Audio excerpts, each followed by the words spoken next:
នេះហៅសម្អោចស្អាឥឡូវយកឲ្យវាពងចូលរននេះយើងមកទិញឆៃថាវផង27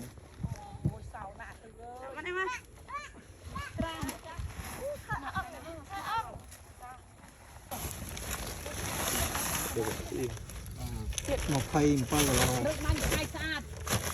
តែមិនគ្រប់30 29 ផុតបាត់ហើយគេឡើងរូបបាត់នេះនៅនេះហើយ សើតិចទៀត ឡើងរូប1 ម៉ោងមុន តូចមកយកតិចទៀត ដាក់2ដុំ តាមមក លើកមកលើកចេញមក តាមសា ណែ នៅនេះទៀត នៅមួយទៀត មុនលើកចូលកវីសោះមួយលើកកន្លោះសោះមួយមួយទៀតខាងទៀតហេកន្លោះទៅមានថាមពលមក